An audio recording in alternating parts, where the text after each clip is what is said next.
You know what? Let's get starting with the beautiful, beautiful animal that I know a lot of people will love to see. Let's get you guys started.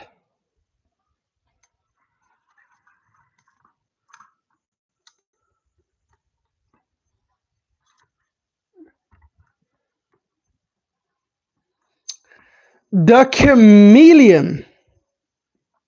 Let's kickstart this live stream with something more unique, as I've spoken about the chameleon, but I wanted to give a good inspiration for this. So, chameleons never really stop changing color. Even after when they are dead, they will always continuously change color.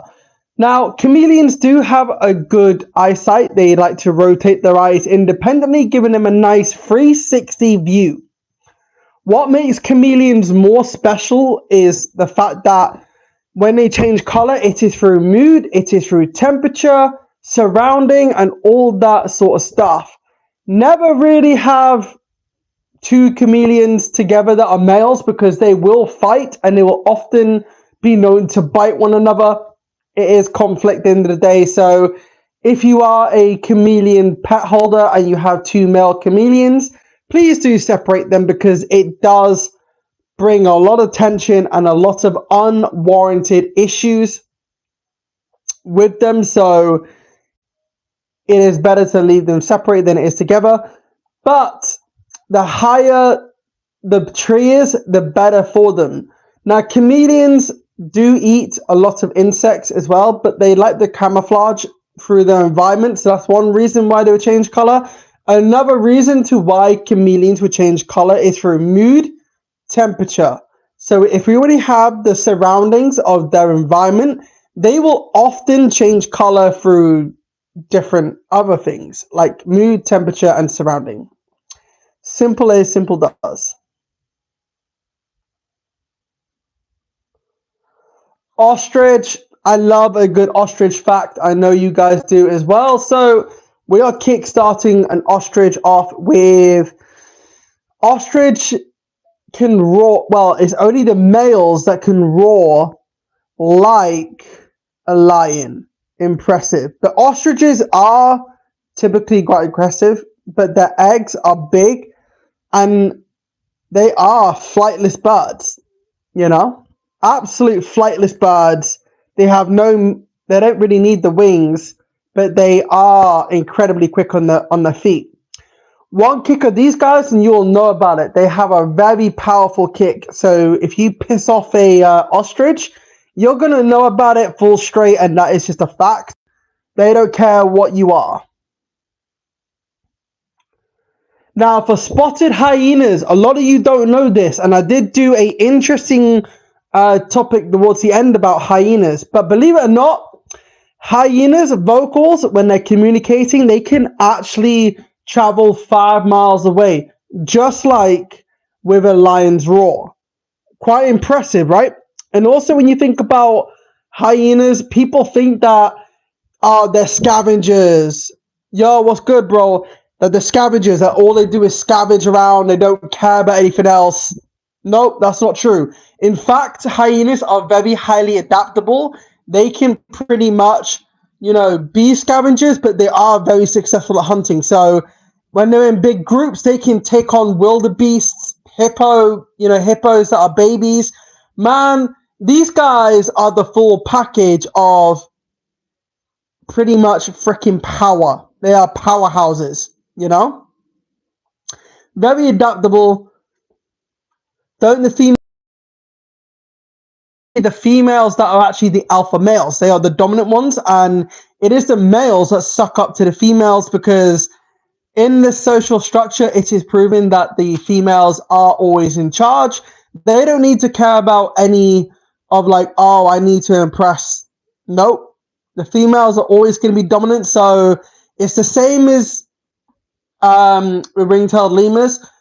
The lemurs, they always have a dominant female. So unfortunately, it is what it is, Exactly, bro. You know the shit. You know the drill. Now, I love flamingos. You Americans seem to have, again, an obsession with plastic flamingos. I would love to know your obsessions with plastic flamingos versus real ones. Please, for the love of God, answer the question. If you are from America, you do happen to watch this back, please let me know, for the love of God, why the fuck do you guys love plastic flamingos so much compared to the real ones? I would love to know. Seriously, I would love that to be answered. Now, some of you may think cockroaches are disgusting, and rightly so, but they are fascinating. They can survive death very easily. So, why do I say that? Because if you try and drown a cockroach, they can survive up to 15 minutes underneath the water. Trying to removing the head won't work because they can survive up to a week without no head. And that is because they can still breathe, but they just can't eat or drink. So, trying to kill a cockroach is fucking impossible. Simple.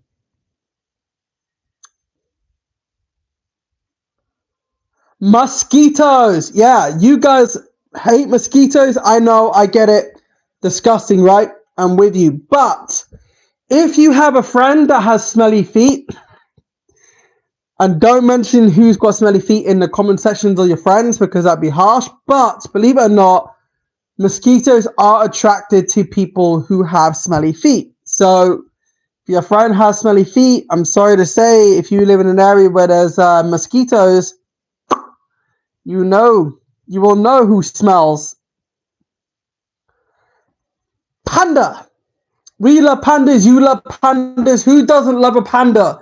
Pandas are, without a doubt, the most cutest little things, but they are fucking lazy little things. So much so they don't really care about actually breeding themselves. And believe it or not, a fascinating fact about pandas is their shit. If you pick up their shit, you can turn it into paper.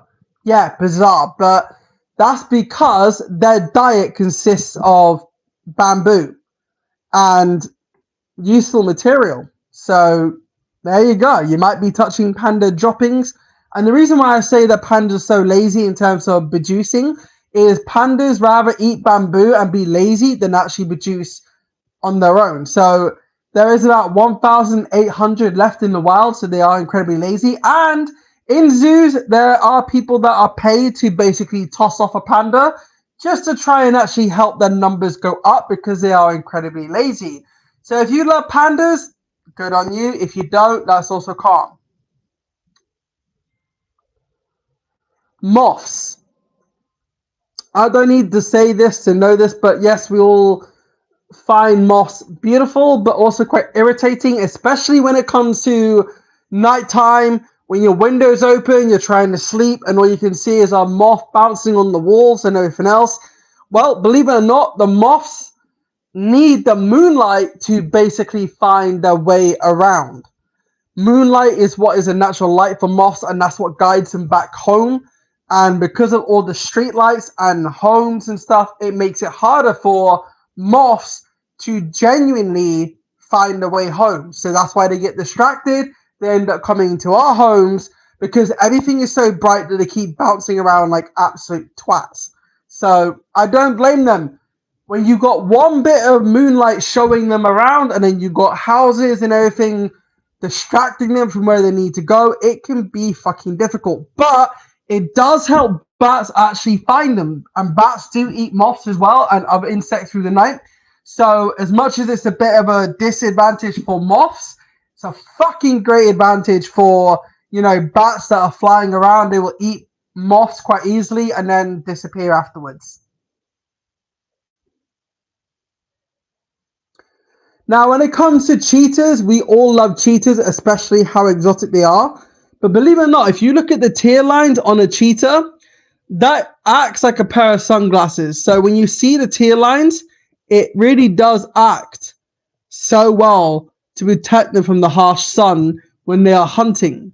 Because when you think about us humans, when we wear sunglasses, that helps protect us from the harsh sun.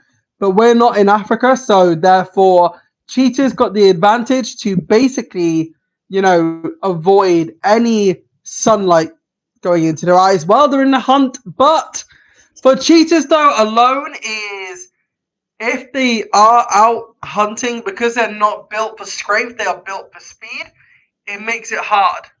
It does make it harder for them to find any hunt anyway, because hyenas and lions and other animals do bully them out the way to, you know, get what they want. So hyenas have a choice. Cheetahs have a choice, sorry. They can either go and drag the whole thing up the tree or eat everything so quickly before they disappear, you know? They don't have much time between that because hyenas, lions, all that will push them out the way and bully them. Now, cheetahs are classed as a lesser cat because they can't roar. They can only purr or they can hiss. That is it. They can't do nothing else. Shit. So, cheetahs are classed as like your average house cat. Now, what is fascinating for cheetahs though is if they cannot find water and water supply is very little, they will actually drink the blood from the prey that they have killed, just to get enough bit of water in them to survive. How fascinating is that? That these guys have the, you know, special adaptive way of reserving water by drinking blood if they can't find water. That's quite impressive for cheetahs. Now, it's not just cheetahs that have the capability of actually protecting themselves from the harsh sun by using their tear lines. It's also meerkats. Meerkats also, from the eyes, they have this very dark ring around the eyes.